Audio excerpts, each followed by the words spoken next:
चलिए अब हम समझेंगे क्या वेट के बारे में निकालना सीखते हैं। वेट का 100 में से मैं गारंटी देता हूँ कि 70% स्टूडेंट को वेट का यूनिट नहीं पता होगा। ये मेरा चैलेंज है। चलो 9th वाले के लिए मैं बोल रहा हूँ यार, 11 12 वाले को पता है वेट क्या है। वेट, चलिए बहुत बढ़िया। वेट का फॉर्मूला क्या होता है? mg होता है सर। अब वेट का फॉर्मूला क्या होता है? mg होता है, याद रखिएगा। ये आपको ग्रेविटेशनल चैप्टर में आपको काम आएगा। वेट का फॉर्मूला क्या होता है? mg होता है, m इंटू जी होता है। जी क्या होता है? इसको स्मॉल जी है, स्मॉल जी को क्या बोलते हैं? Acceleration due to gravity. इसका वैल्यू कितना होता है? 9.8 मीटर पर स्क्वायर सेकेंड। ये सब आपको हम ग्रेविटेशन में बताएंगे, ऐसे ही हम बता दे रहे हैं। हम नहीं लिखिएगा फिर भी कोई बात नहीं है। बहुत ही बेस्ट तरीके से मैं आपको जो चैप्टर ग्रेविटेशनल स्टार्ट करेंगे ना उसमें आपको हम बताएंगे, ठीक है। देखो, तो वेट का यूनिट क्या होता है? न्यूटन होता है। क्या होता है वेट का यूनिट? न्यूटन होता है।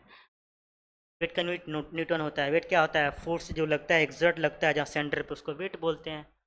वेट का फॉर्मूला क्या होता है? W बराबर mg। इसमें कोई शक वाली बात नहीं है। मुझे भी आया, आपको भी आया, ठीक, बेसिक सा। चलो, वेट का आपको हम सिखा दिए। अब हम समझते हैं किसका? मैग्नेटिक फील्ड का देखते हैं। मैग्नेटिक फील्ड का यूनिट ये क्लास 12th वाले के लिए है कि ये मैग्नेटिक फील्ड का यूनिट। मैग्नेटिक फील्ड का यूनिट क्या होता है? अब देखिए, वैज्ञानिक के नाम पे ही मैग्नेटिक फील्ड का यूनिट रखा गया था, ठीक है। समझिए, मैग्नेटिक फील्ड का यूनिट क्या होगा? टेस्ला होगा। मैग्नेटिक फील्ड का यूनिट क्या होगा आपका? टेस्ला होगा। ये मैग्नेटिक फील्ड का यूनिट क्या होता है? टेस्ला होता है। बहुत बढ़िया, आपको भी आया, मुझे भी आया। चलिए, मैग्नेटिक फील्ड हो गया। अब चलते हैं मैग्नेटिक फ्लक्स। तो क्या पढ़ेंगे? Magnetic flux. यार, जो मैं बोल रहा हूँ उस पर ध्यान देना। राइटिंग में तो समझ रहा हूँ कि थोड़ा राइटिंग मेरा क्या है, थोड़ा सा क्लियर नहीं दिख रहा होगा, इसके लिए दिल से माफ़ी। धीरे धीरे मैं इस पर सीख जाऊँगा। चलो, मैग्नेटिक फ्लक्स देखो। मैग्नेटिक फ्लक्स का यूनिट क्या होता है बताइए? मैग्नेटिक फ्लक्स का सर यूनिट क्या होता है? वेबर होता है। क्या होगा? वेबर होगा। फिर गॉस पढ़ना है, ये सब 12th क्लास में पढ़िएगा। चलो, अब समझ लीजिए, मैग्नेटिक फ्लक्स बता दिए। अब समझिए इंडक्टेंस क्या है?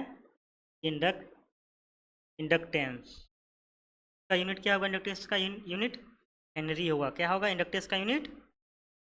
इंडक्टेंस का यूनिट क्या होगा? हेनरी होगा। अरे बहुत बढ़िया। चलिए, इंडक्टेंस बता दिए। अब हम किसका बारे में जानते हैं? रेडियो एक्टिविटी समझते हैं। क्या जानेंगे?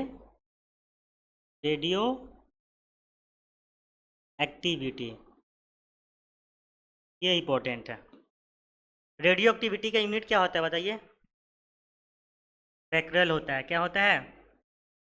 पी है यार, बैकरेल। स्पेलिंग देख लेना यार। बैकरेल होगा। हेनरी बैकरेल होता है। बैकरेल होता है। रेडियो एक्टिविटी का यूनिट क्या होगा? बैकरेल होगा।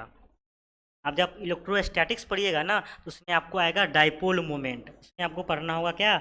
डाइपोल मोमेंट पढ़ना होगा। डाइपोल मोमेंट का फॉर्मूला क्या होता है पता है? Q into 2L। दो का यूनिट नहीं है, दो तो कांस्टेंट हो जाएगा, इसका नहीं निकलेगा। तो क्यू सर क्या है? क्यू क्या है? क्यू चार्ज हुआ। क्यू क्या हुआ? चार्ज हुआ। टू तो नहीं होगा कांस्टेंट। चलो, एल क्या होगा? मीटर। कुलाम मीटर, इसको क्या बोलेंगे? चार्ज को किस में मेजर करेंगे? कुलाम में। चार्ज को किस में मेजर कर रहे हैं यार? कुलाम में कर रहे हैं। तो यहाँ पे लिख देते हैं, तुम लोग कन्फ्यूज हो जाएगा यार। चार्ज को किस में मेजर करेंगे? कुलाम में करेंगे। बोलो कुलाम। और लेंथ को मीटर में। चलो बहुत, एक और सीख लो। डाइपोल मोमेंट का फॉर्मूला क्या होता है? क्यू इंटू 2L होता है। क्यू इंटू 2L हुआ। सर क्यू क्यू को क्या चार्ज बोलते हैं? और चार्ज को यूनिट में, सॉरी, चार्ज को किस में मेजर करा? कूलम में मेजर करा। लेंथ को किस में मेजर करा? तो मीटर में करा। बहुत बढ़िया। एक है इलेक्ट्रिक फील्ड इंटेंसिटी। क्या होता है?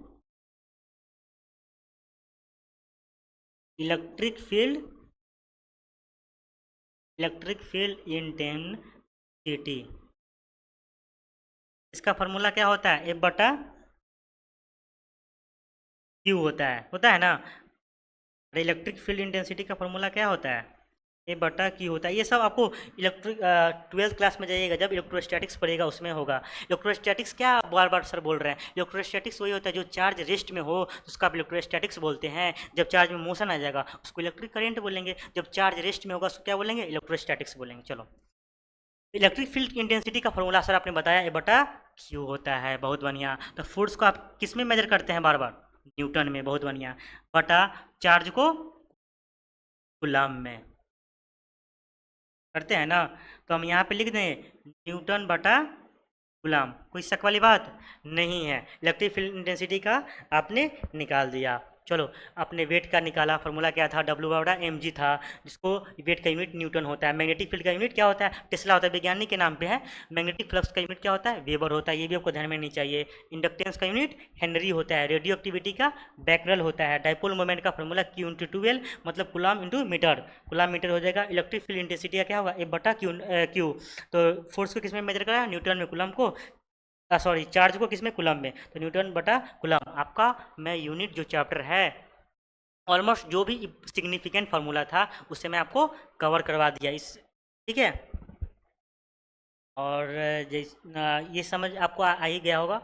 और यूनिट आज आपको हम क्या पढ़ाएं, यूनिट के बारे में पढ़ाए हैं। यूनिट के बाद आपको क्या पढ़ाएं, फिजिकल क्वांटिटी पढ़ाएं कि फिजिकल क्वांटिटी क्या होता है। फिर फंडामेंटल फिजिकल क्वांटिटी पढ़ाएं। फिर आपको मैंने बताया, क्या बताया कि यूनिट कैसे निकाला जाता है। यूनिट निकालने के लिए मैं बार बार बोल रहा हूँ, आपको फार्मूला आनी चाहिए। फार्मूला में क्या, मैं आपको सबसे पहले क्या बताया था, एक बार चलो रिविजन करते हैं जल्दी जल्दी से, उसके बाद क्लास को एंड करेंगे। समझो, सबसे पहले हम यूनिट निकालने के लिए क्या सिखाया था आपको, एरिया का सिखाया था। एरिया की हिंदी क्या होता है, क्षेत्रफल होता है। एरिया का क्या होगा, एल इंटू बी होगा। सर आपने बताया क्षेत्रफल को किस में मेजर करेंगे, लेंथ और ब्रेथ में करेंगे। तो लेंथ को मीटर में और ब्रेथ को मीटर में, एल इंटू बी हो गया, मतलब स्क्वायर मीटर हो गया। एरिया का आपने निकाल लिया था, एल इंटू बी होगा, बहुत बढ़िया। फिर आप सीखे वॉल्यूम का, बेसिक से सीखे वॉल्यूम का आपने सीखा, L into B into H होता है। इसका क्या होगा, क्यूबिक मीटर होगा। स्पीड का क्या होता है, डिस्टेंस अपॉन टाइम, मतलब हिंदी वाले बच्चे समझेंगे चाल बराबर दूरी बटे समय। स्पीड बराबर क्या होता है, डिस्टेंस अपॉन टाइम। अरे देखो यहाँ पे देखो, रिवीजन कर लेते हैं, हम लोग पढ़ लिए हैं, इसको रिवीजन करवा देते हैं एक बार। स्पीड का आपने बताया सर, डिस्टेंस अपॉन टाइम होता है। डिस्टेंस को सर आपने किस में मेजर करा था, बताओ, रिवीजन करो यहीं पे, यहीं पे याद होनी चाहिए। डिस्टेंस को मीटर में मेजर करा और टाइम को सेकेंड में करा, बहुत बढ़िया। फिर सर आप बताएं वेलोसिटी, वेलोसिटी को हिंदी में आप सर बताए थे वेग। वेलोसिटी का क्या बताए थे हिंदी में, वेग। तो इसका फार्मूला क्या होगा, डिस्प्लेसमेंट, डिस्प्लेसमेंट अपॉन टाइम। मतलब क्या होगा, वेग बराबर विस्थापन बटे समय। डिस्प्लेसमेंट को किसमें मेजर करेंगे, मीटर में, टाइम को सेकेंड में, बहुत बढ़िया। फिर आपको हम सिखाए थे एक्सीलरेशन के बारे में, अरे सिखाए थे ना एक्सीलरेशन के बारे में, नेक्स्ट चैप्टर में सब पढ़ना है। एक्सीलरेशन के बारे में सिखाए थे। एक्सीलरेशन का क्या होगा, वेलोसिटी बटा टाइम। वेलोसिटी का मीटर बाई सेकेंड हो जाएगा, टाइम का सेकेंड ऊपर करेंगे तो क्या हो जाएगा, मीटर सेकेंड -2 कर देंगे, -2। चलो, स्पीड का सिखाया है, वेलोसिटी का उसके बाद एक्सीलरेशन। फिर आपको हम सिखाए थे वर्क का क्या होता है, वर्क का सिखाए है ना, वर्क का एफ इंटू डी होता है। फोर्स को आप न्यूटन में मेजर किए और डिस्प्लेसमेंट को मीटर में किया, तो न्यूटन मीटर हो गया था। वर्क का यूनिट क्या होता है, जूल भी होता है। वर्क का यूनिट क्या होता है, जूल होता है। आप जो मैं बोल रहा हूँ वही समझिए, उसको बात को समझिए। फिर पावर को बताए थे, पावर का क्या बताया हूँ, पावर का वर्क बटा टाइम होता है। तो वर्क को किस में मेजर करेंगे, जूल में, टाइम को सेकेंड में। जूल बटा सेकेंड हो गया पावर का, और पावर को वाट भी लिखते हैं। फिर आपको बताएं प्रेशर का, मैं ये भी बताया था प्रेशर में क्या होता है, जितना कम एरिया प्रेशर उतना ज़्यादा लगेगा। प्रेशर का फॉर्मूला क्या बताए थे, पी बराबर ए बटा ए होता है। तो फोर्स को न्यूटन में मेजर करेंगे, एरिया को square metre, newton metre square. Pressure को यूनिट का और होता है, क्या होता है, पास्कल होता है। फिर हमको बताया था एनर्जी का यूनिट क्या होता है, जूल होता है। जैसे में आपको काइनेटिक एनर्जी हो गया, पोटेंशियल एनर्जी, सबका यूनिट क्या होगा, जूल में ही होगा। ये भी आपको ध्यान में आनी चाहिए। फिर आपको बताया मैग्नेटिक फील्ड वगैरह, ये सब तो हम बता चुके हैं। और वेट का हम बता दिए सब ऑलमोस्ट। आपको हम इस चैप्टर में यूनिट एंड मेजरमेंट, आपका एक एक जो पॉइंट था, यूनिट कैसे निकाला जाता है, बहुत ही बेसिक से मैं बताया हूँ, ठीक है। फॉर्मूला भी बताया हूँ। ए बराबर क्या होता है, D V by D T, मतलब एक्सेलरेशन का क्या होगा, जब हम डिस्प्लेसमेंट ए बराबर D V by D T मतलब वेलोसिटी में चेंज करेंगे विथ रिस्पेक्ट टू टाइम, उसको क्या बोलेंगे, एक्सेलरेशन बोलेंगे। ये सब मैं आपको बताया हूँ, ठीक है। मिलेंगे फिर नेक्स्ट क्लास में। आज का क्लास पूरा मैं जो भी था आपको एक एक पॉइंट में क्लियर किया हूँ। देखिए इस क्लास में आप आ रहे हो, मेरे क्लास में अगर पढ़ रहे हो तो आप सीखने के लिए आओ। आज आज आप क्या क्या सीखे, यूनिट निकालना सीखे हैं। कल कल फिर मैं आपको पढ़ाऊंगा लॉज ऑफ मोशन, उसमें आपको फार्मूला देंगे, उसमें बताएंगे बेसिक बेसिक एक्सेलरेशन क्या होता है, वेलोसिटी क्या होता है, वेक्टर क्वांटिटी क्या होता है, सब बेसिक बेसिक से बताएंगे और एडवांस तक, ठीक है। मिलते हैं कल के क्लास में। That's it. जय हिंद। Love you. बाय।